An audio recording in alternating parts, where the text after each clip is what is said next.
지난 시간에 예수님의 신성에 대해서 우리가 히브리서 1장을 히브리서 2장 6절, 7절, 8절 읽어보면 예수님의 인성과 관련된 한번 읽어보시겠어요? 히브리서 2장 6절, 7절. 그러나 누구인가가 어디에서 증언하여 이르되 사람이 무엇이기에 주께서 그를 생각하시며 인자가 무엇이기에 주께서 그를 돌보시나이까. 그를 잠시 동안 천사보다 못하게 하시며 영광과 존귀로 간을 씌우시며 만물을 그 발 아래에 부정하게 하셨느니라 하였으니. 예, 이것은 시편에 있는 말씀을 인용하신 건데요. 여러분, 여기서 인자가 무엇이간데 저를 천사보다 잠깐 못하게 하셨다 하는 말씀이 나오지 않습니까? 여기서 인자는 누구를 말하는 것이겠습니까? 시편에 나온 얘기인데요. 여기서 인자, 이 히브리서의 주제는 누구일까요? 즉 누구를 설명하려고 하는 것입니까? 예수님의 사역을 설명하고 예수님이 어떤 분인가를 설명하려고 하는 것입니다. 하늘 성소에서 사역하시는 예수님을 설명하기 위해서 히브리서 1장에서 예수님의 신성을 다뤘고 히브리서 2장에서 예수님의 인성을 지금 얘기하는 겁니다. 자, 여기서 인자, 사람의 아들이죠.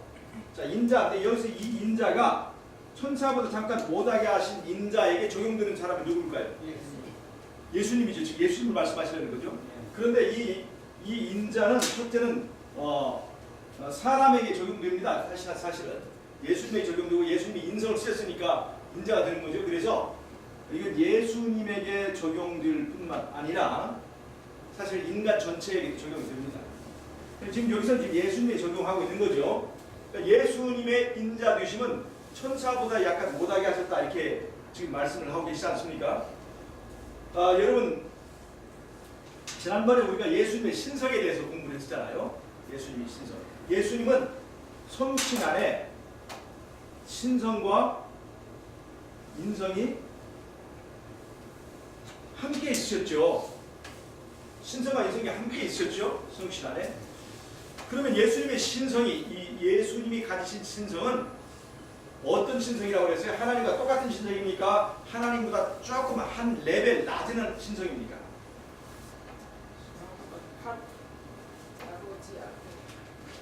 예.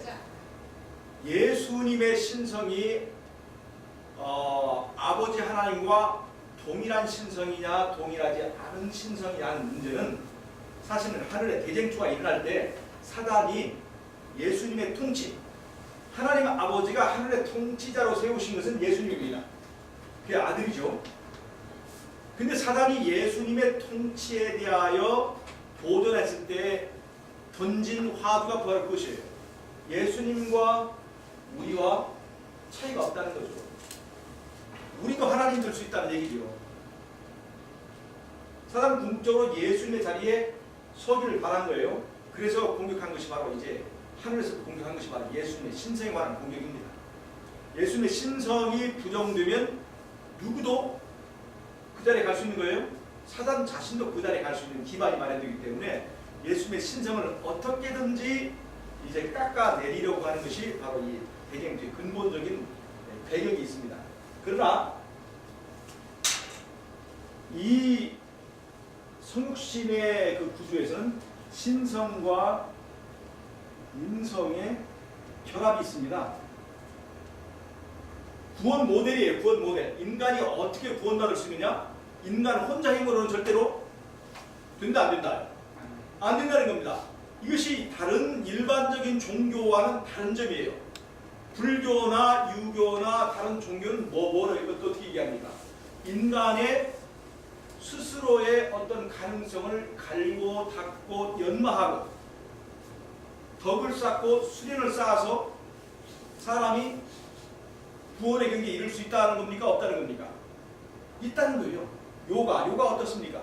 그런 수련하는, 수도하는 방법은 다를지라도 인간이 자기의 노력과 자기의 발전을 통해서 신의 경지에 도달할 수도 있고 구원의 경지에 도달할 수 있다.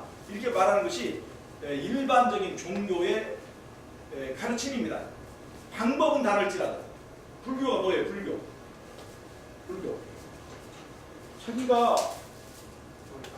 자기가 스스로의 이 덕을 쌓음을 통해서 극락에 이룰 수 있고 다 그럴 수 있다는 얘기 아닙니까? 자기가 깨달음을 얻으면 부처가 된다는 얘기 아닙니까? 그러나 기독교는 달라요. 이게 성경의 종교와 차이가 있는 겁니다. 성경의 종교는 인간 혼자는 절대로 안 된다는 얘기죠. 인간 혼자는 안 되고 하나님과 인간이 결합함을 통해서 하나님과 인간이 사랑하는 관계가 되어서 둘이 하나가 될 수 있다. 그럴 때만 인간은 구원받을 수 있다는 것입니다.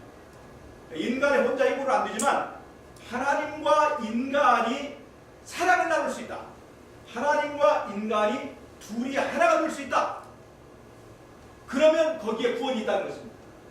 이것이 믿어지지 않으니까 이건 정말 영적인 일이고 영적인 안목이 이렇게 발달하고 띄어졌을 때 이것이 이해할 수 있는데 이 영적인 안목이 무딘 인간들을 위하여 이것을 이해할 수 있도록 하나님께서 우리에게 주신 제도가 뭐냐면 그게 바로 결혼제도예요. 결혼제도입니다. 자, 보세요.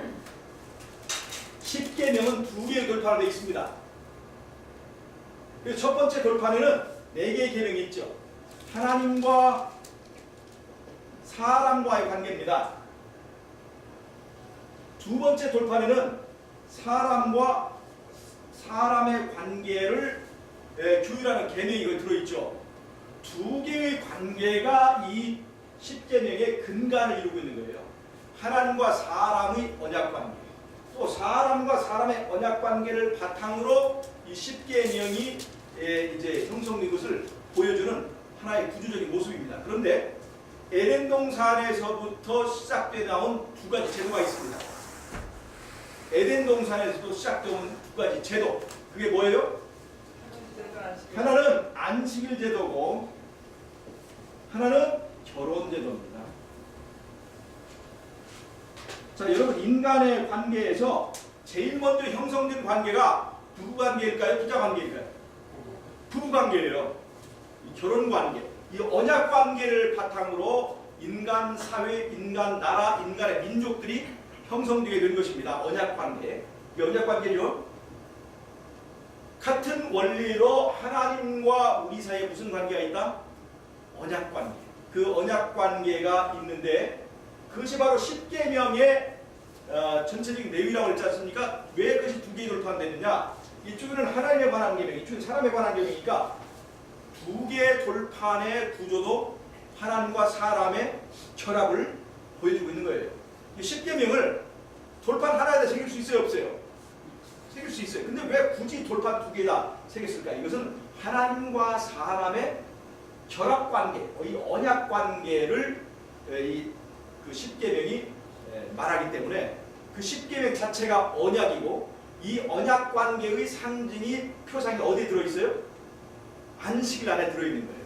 그래서 에덴 동산에서 시작된 2개의 제도, 결혼제도와 안식일 제도는 사실은 그 자체가 이미 10계명적 구조가 에덴 동산에서 있었다는 것을 보여주는 것이라고 하는 것입니다. 자, 그래서 우리의 구원 모델이 뭡니까? 10계명 자체도 우리에게 복음을 주는데, 복음인데 그게 신성과 인성이 하나님과 사람의 결합을 통해서 구원을 얻을 수 있다고 하는 그런 모양을 보여주는 것인데 그것이 바로 예수님의 성육신 안에 들어있다는 것입니다. 자, 예수님의 성육신이 신성과 인성의 결합이죠. 예수님은 그래서 살아있는 10계명입니다. 예수님은 살아있는 10계명이 맞습니까? 어떻게 계명을 지키는 것이 정확하게 지키는 것인가 하는 것을 알려면 누구를 보면 됩니까? 예수님이 계명을 지킨 그것이 가장 정확하게 계명을 지키는 것이라는 것을 우리에게 보여주는 살아계신 10계명이죠.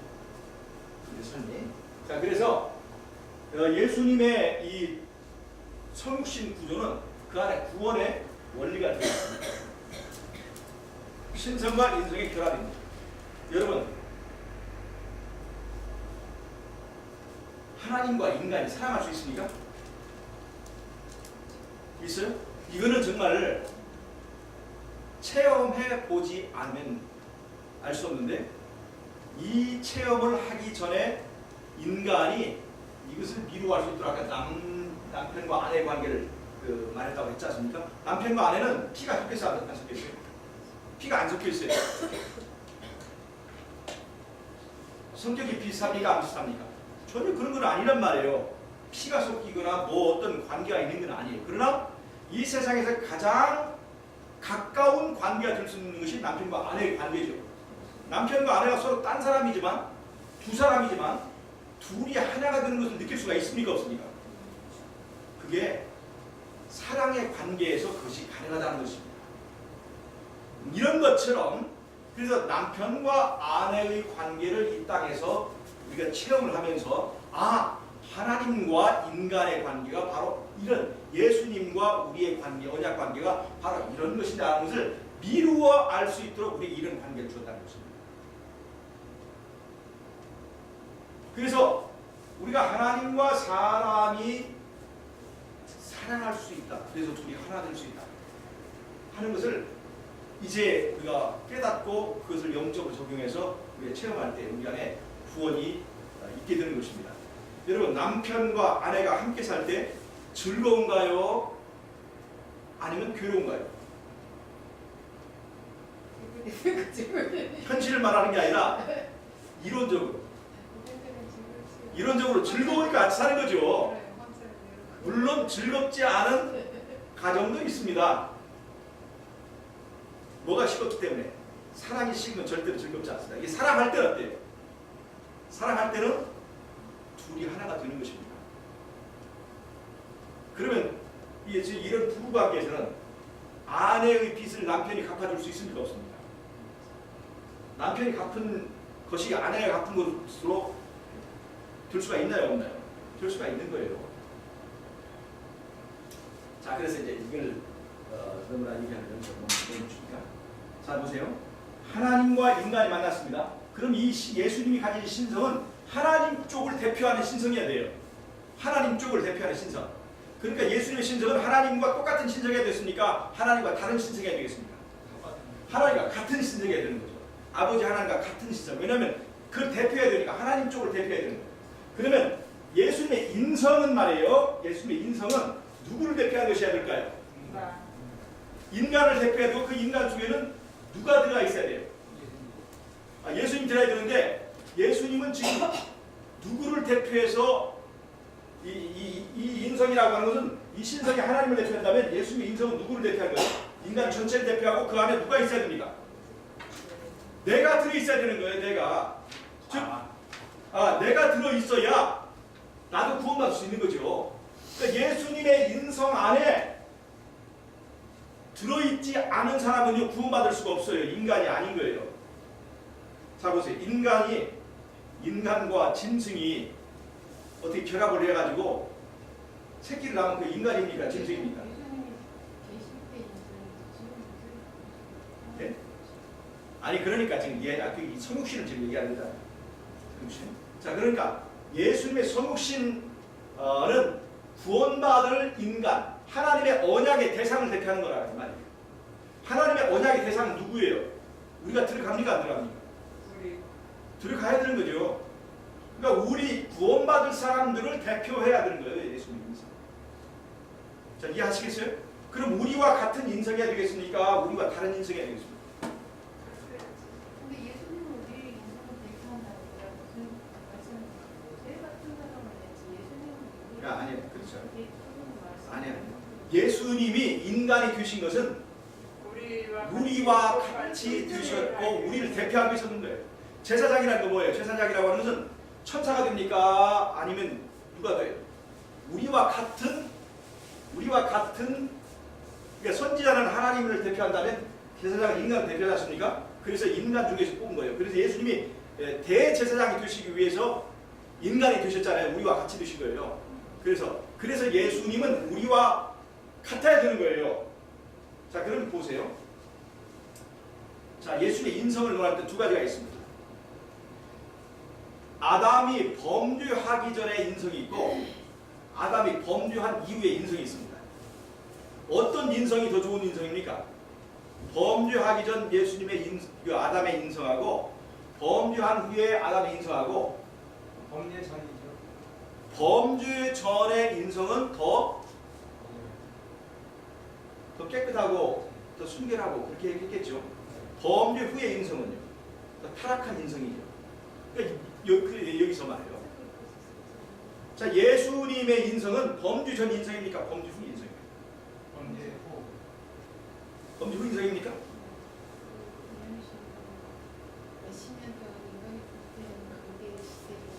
예언의 신과 성경은요, 범죄 전 인성과 범죄 후 인성을 똑같이 얘기하고 있습니다. 근거들이 다 있어요. 성경도 그렇고, 성경도 범죄 전에 적용되는 구절이 있고 범죄 후에 적용되는 구절이 있고, 예언의 신도 범죄 전에 적용되는 구절이 있고 범죄 후에 적용되는 구절이 있어서 어떤 분들은 범죄 전의 인성이다, 그래서 그것만 인용을 하고, 어떤 사람은 범죄 후 인성이다, 이렇게 그것만 또 인용을 하는데, 여러분 다 그게 근거가 있습니다. 자, 보세요. 예수님이 범죄 전 인성이라고 한다면 예수는 우리와 좀 달랐죠. 죄를 짓지 않으셨잖아요. 그건 왜 그러냐? 범죄 전 인성을 쓰셨기 때문에 이렇게 얘기합니다. 그렇게 될 경우에 또 뭐가 문제냐? 그러면 예수님이 행하신 것은 우리가 그걸 어떻게 따르냐 말이에요. 우리는, 따르는 거죠. 우리는 이미 타락한 본성을 가지고 있는데 어떻게 범죄 후에 인성을 가진 우리가 예수님 하신 대로 할 수가 있겠는가? 그래서 범죄 전 인성을 이제 그 주장하는 분들은 우리는 예수님과 같이 될 수 없다라고 하는 그런 전제를 깔고 그렇게 하는 거예요. 한번 질문을 해볼까요? 우린 예수님과 같이 될 수 있습니까? 없습니까?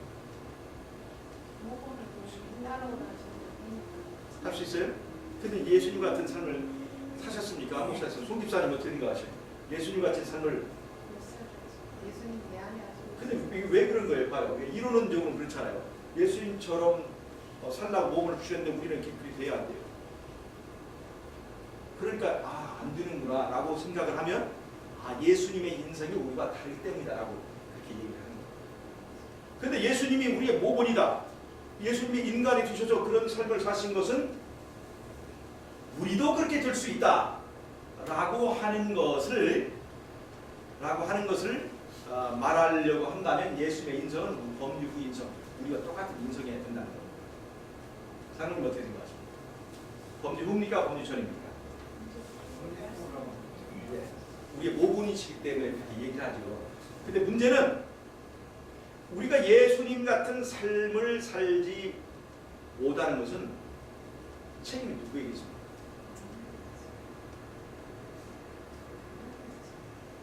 우리가 할 수 없는 것을 하지 못한 데는 우리가 그건 책임이 없는 거예요. 근데 여기 보세요. 우리가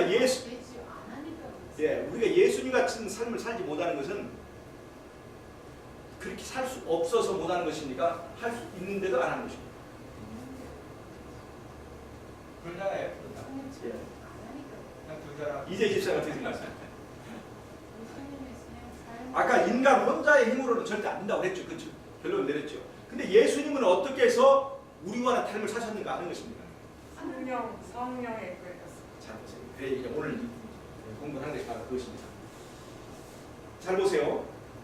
이 인성은 우리 인간을 대표해야 되는 언약의 대상을, 하나님과 언약을 맺어야 되는 그 대상을 말하기 때문에 구원받아야 될 모든 사람이 여기 안에 들어가 있어야 돼요. 그러니까 이거는 범죄 후에 우리들의 인성과 같은 것이라고 하는 것을 우리가 알 수 있습니다. 그런데 잘 보세요. 범죄 전, 이게 범죄 시점이고 범죄 전, 범죄 후인데요. 잘 보세요. 범죄 전에는 하나님과 사람이 결합됐을까요? 안 결합됐을까요? 이 언약 관계가 살아있습니까? 안 살아있습니까? 범죄 살아있죠. 범죄 전 살아있죠. 언약 관계는 왜 깨졌어요? 선악과를 따먹기 때문에 깨진 거죠. 그럼 범죄 후에는 하나님과 사람이 언약 관계가 깨졌습니까? 살아있습니까? 깨졌어요. 깨졌습니다. 그러니까 여기는 지금 언약 관계가 살아있습니까? 안 살아있습니까? 예수님 안에. 그럼 이것은 이 상태는 범죄 전 상태입니까? 범죄 후 상태입니까? 이걸로 보면 범죄 전 상태이죠. 이거는 그렇게 잘 보셔야 돼요. 예수님의 인성에 대해서 얘기할 때 범죄 전이야 범죄 후를 말할 때 분명히 이 인성이 우리를 대표하는 인성이 되려면 그런 면에서는 이게 범죄 후의 인성, 이게 똑같은 것입니다. 그러나 신성과 인성의 결합 구조, 이 언약 관계의 이 상태는 범죄 전과 똑같습니다. 두 가지가 있어요. 제가 조금만 보겠습니다.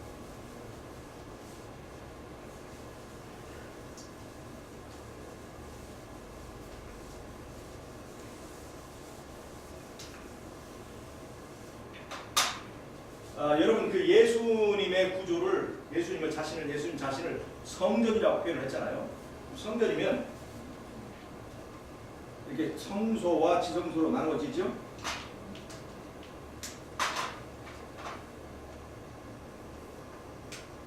이것이 지성소고 이게 성소잖아요. 그럼 성소면 여기에 떡상이 있고 그냥 촛대 이렇게 있죠. 여기에 지성소, 더 거룩한 곳에 이게 법궤가 있는 거예요. 그럼 사람이 어디로 들어가요? 여기서 들어가죠? 들어가죠? 그러면 이 지성소가 더 깊숙한 곳입니다.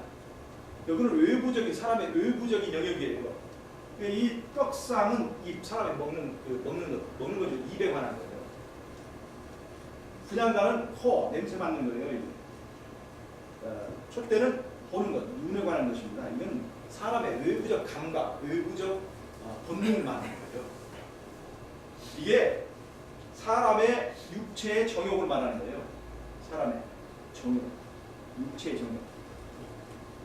외부적인 것입니다. 식욕, 성욕, 기타 육체의 정욕을 말하는 거예요. 그런데 더 깊숙이 들어갈 때 뭐가 있냐면 마음의 영역이 있습니다. 이 지성적 영역이 있어요. 성전이라고 하는 것은 성수라고 하는 외부적 영역을 통해서 들어가지만 더 깊숙한 곳에 뭐가 있어요? 마음이라고 하는 이 지성소 영역이 있다는 겁니다. 하나님의 보좌는 어디 있어요? 마음에 있는 거예요. 여기 가장 집중한 곳에 있습니다. 이게 보좌가 있어요. 예수님이 성전이기 때문에 이런 구조를 가지고 있습니다. 성소는 바로 예수님의 상태를 설명해 주는 것이고 또한 하나님의 성전된 우리의 구조도 똑같이 보여주는 거죠. 자, 그러면 말이에요. 이 두 개의 구조가 있어요. 이게 육체의 정욕이고 이건데요. 이 육체의 정욕, 식욕과 성욕의 이 영역이 바로 외부적 영역인데 잘 예수님의 식욕이 있었을까요? 없었을까요? 성욕이 있었어요? 없었어요? 있었어요. 그것이 무엇과 똑같냐? 우리가 똑같다는 얘기입니다. 우리가 똑같았어요. 이러한 이 의미에서의 이 예수님의 인성은 우리와 똑같은 범죄 전에 순화된 것이었을까요? 범죄 후에 더 타락한 것이었을까요? 우리가 똑같은 걸 가지고 있었어요. 식욕이 범죄 전의 것이 강합니까? 범죄 후의 것이 강합니까? 범죄 후의 것이 더 강하죠. 더 타락한 식욕을 가지고 있죠. 그러나 그 식욕을 가졌다고 죄인 되는 것은 아닙니다. 식욕 때문에 죄인 되는 건 아니에요. 예수님은 우리와 똑같은 이 본성을 가지셨어요. 그런 의미에서. 근데 제가 질문 한번 하겠습니다. 예수님에게 이기심이 있었을까요? 없었을까요? 우리는 있나요? 없나요? 있죠. 근데 예수님이 이기심이 있었을까요? 없었을까요? 있었어요? 예수님 이기심이 있었을까요? 없어요. 아니 여기 성경에는 없지. 성경으로 아니 그 육체의 본성을 갖고는 하고 이 성욕이나 식욕 자체가 이기심은 아니에요. 이기심은 어디 나오냐면 계신다고 생각을 자, 이기심은 어디 나오는지 잘 보세요. 이 지성소의 영역에 지성소의 영역에 누가 주인으로 있느냐에 따라 나타나는 것이 바로 이기심입니다. 예수님은요, 이 중심에 누가 모셔졌어요? 하나님이 모셔졌어요. 우리는 이기심이 있나요, 없나요? 우리는 이기심이 있죠? 이기심이 있어도 많아요? 우리라고 하는 구조에는요, 이 지성소에 예수님은 다릅니다. 여기에 나가 있어요. 자아가 있다고 그랬죠. 이게 달라요. 예수님과 우리는 달라요. 근데 이거는 뭐에 따라 달라집니까? 타고나는 것입니까? 선택하는 것입니까? 선택에 있어 다른 거예요. 예수님은요 범죄 전 아담과 똑같이 선택할 수 있는 기회가 있었습니다. 그러니까 범죄 전에는 예수님은 아담은 섬길 자를 선택할 수 있는 기회가 있었어요, 없었어요? 있었죠. 선악과를 따먹기 전에는. 그래서 선악과를 따먹은 다음에는 그 기회를 박탈한 거예요. 그래서 사단의 노예가 된 거란 말이에요. 그러니까 그런 의미에서 예수님은 범죄 전 아담과 똑같은 상태에 있습니다. 만약에 이 상태에서 우리와 똑같이 죄의 노예가 되어 있으면 예수님도 죄를 지을 수가 없거든요. 예수님에게 선택권이 있었어, 선택권이. 우리 인간들 선택권이 있는 거 아니에요? 그 우리들의 인간의 선택권 지금 잘 말씀하셨어요. 우리는 원래는 선택권이 없는 거예요. 선악과를 따먹었기 때문에 선택권이 없는 거예요. 그렇죠.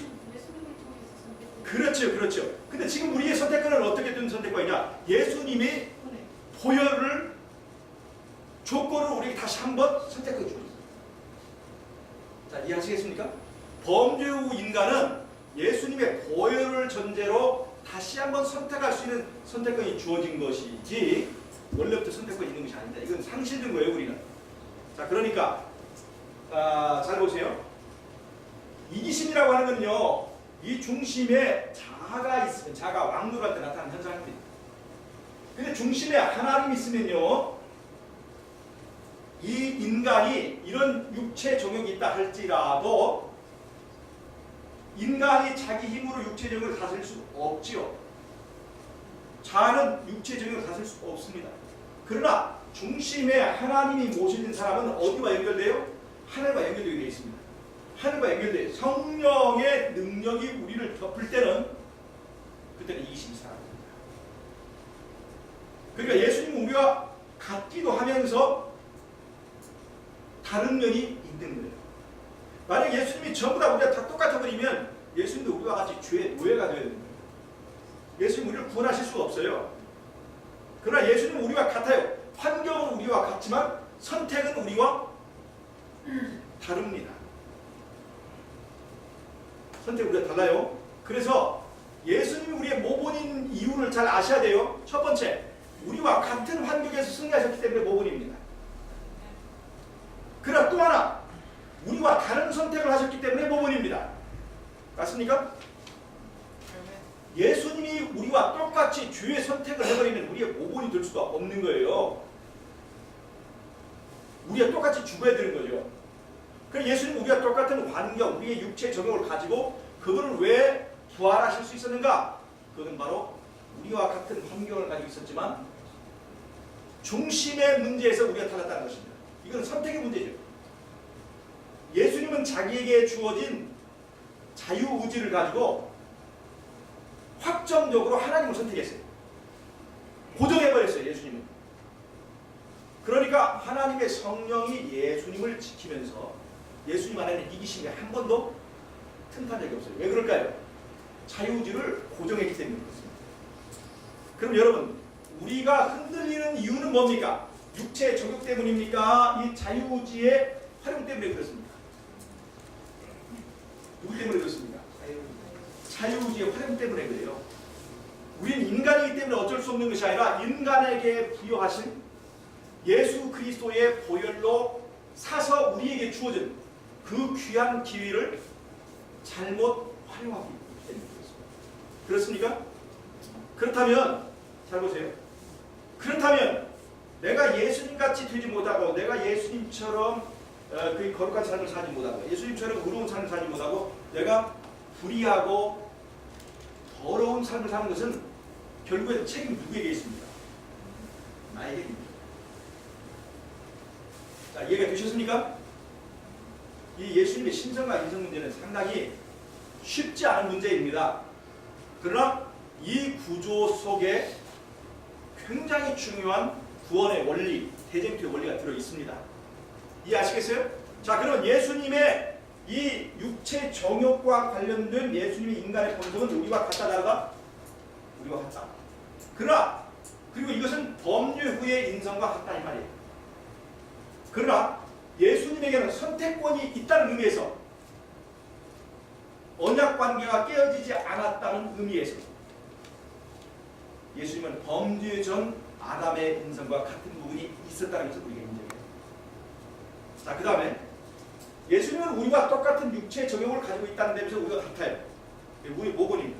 그러나 예수님은 이 자유의지를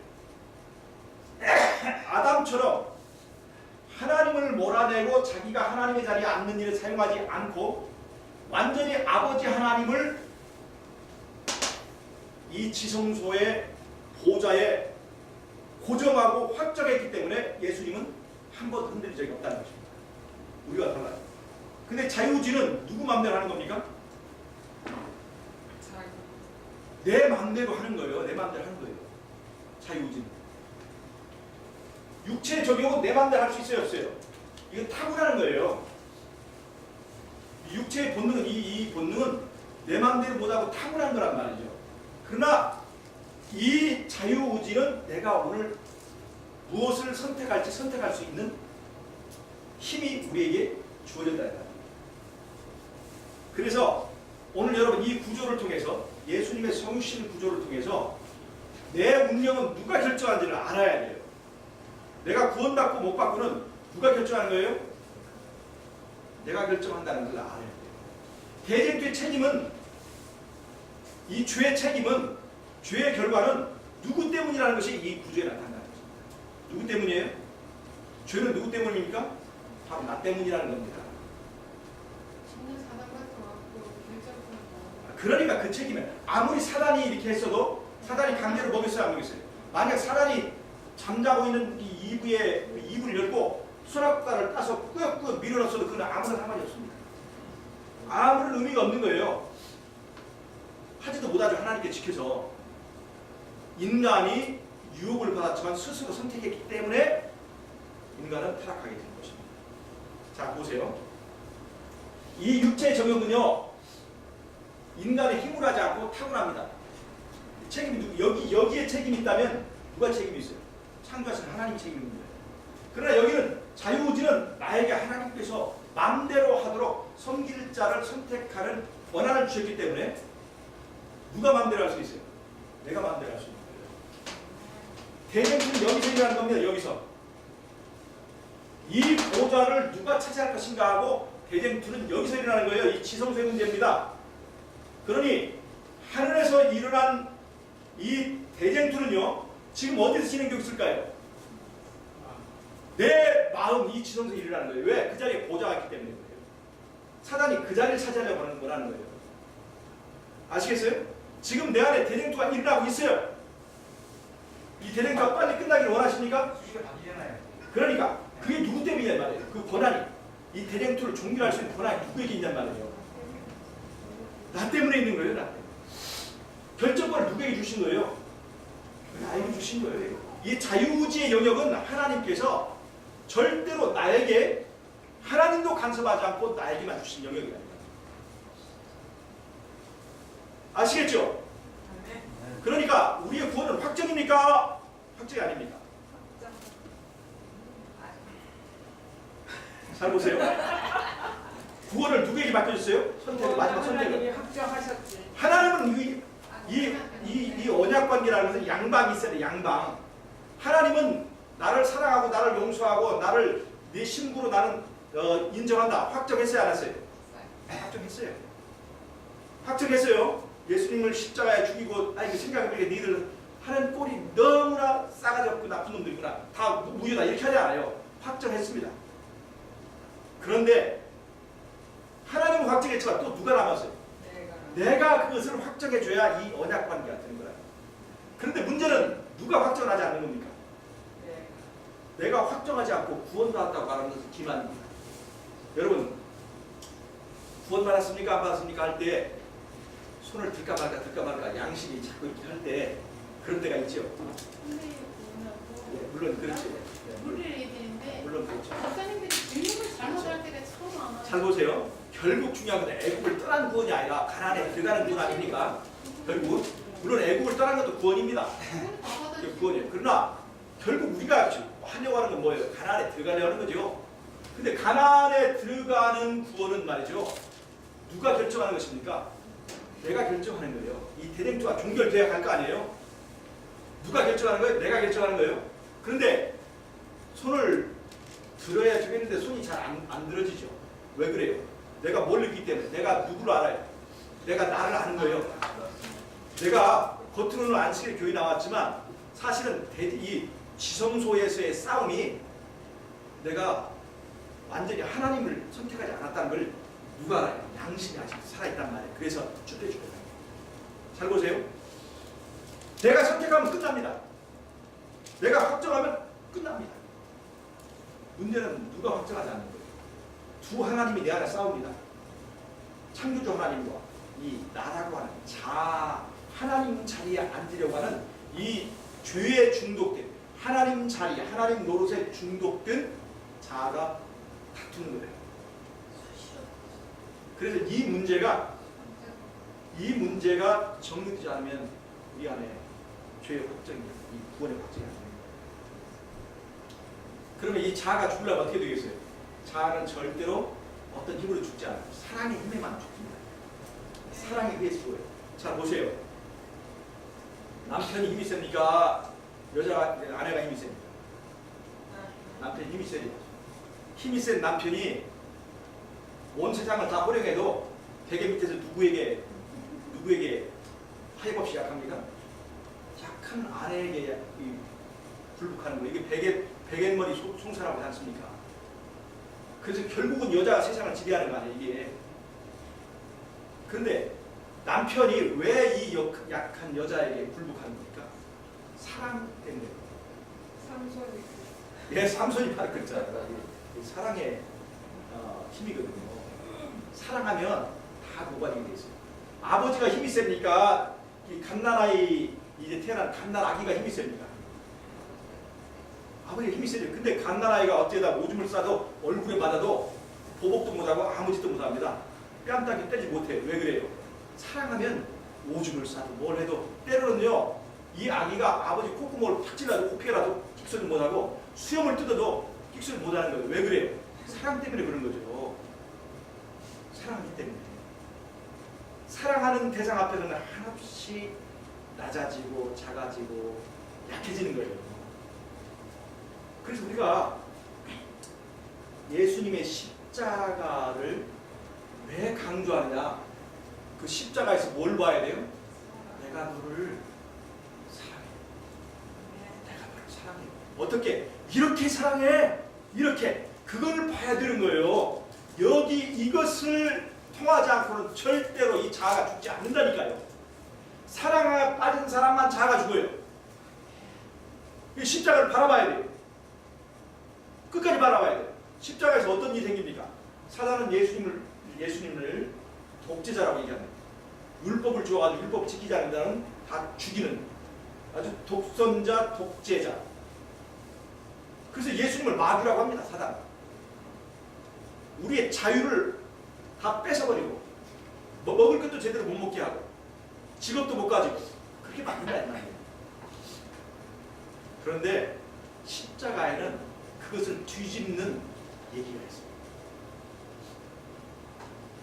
우리 독재자이기 때문에 그분은 우리의 왕이 될 자격이 없다는 것이 바로 사단의 주장인데 십자가를 보니까 하나님이 우주보다도 더 귀한 자신의 가장 아끼는 독생자를 나를 구하기 위하여 아낌없이 십자가에다 못 박는 모습을 보고 하나님은 독재자 왕이 아니라 나를 지극히 사랑하는 나의 진짜 왕이구나. 그분이야말로 진짜 왕이구나. 내 인생, 내 모든 것을 맡겨도 좋은 정말 욕심이 없는 나를 정말로 사랑하는 나의 왕이구나 하는 것을 깨닫게 됩니다. 네. 여러분 남편에게 처음 어떤 남자를 남편으로 할 때 선택할 때 그 남편이 나를 사랑하기 때문에 내가 내 모든 것을 그 남편에게 의탁하는 거죠. 같은 거예요. 우리가 하나님이 나를 정말로 사랑하고 그분에게 내가 의지할 만한 그런 힘이 있는 분이라고 하는 것이 입증이 되지 않으면 우리는 하나님을 믿을 수가 없습니다. 십자가를 바라보십시다. 십자가에 무슨 얘기가 있어요?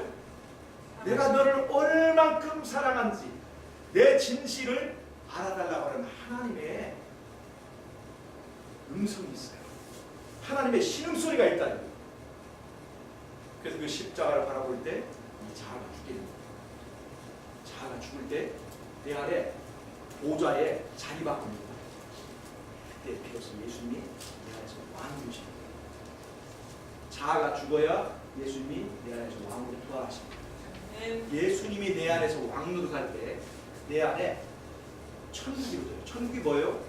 예수님이 다스리고 지배하는 나라, 그게 바로 천국이에요. 예수님이 내 안에서 왕일 때 내가 천국이 되는 거지, 예수님이 내 안에서 손님일 때 절대로 천국이 아닙니다.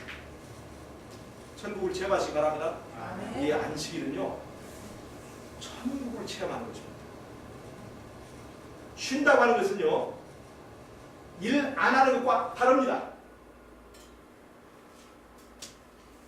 귀신이 들어있었어요. 어떤 사람 귀신이 나갔는데 다시 돌아오고 보니까 깨끗하게 소재되었고, 그래서 다른 친구 귀신들을 가지고 들어왔더니 처음 상태가 더 나쁘더라. 여러분 잘 보세요. 내 안에 귀신이 없는 상태가 천국이 아닙니다.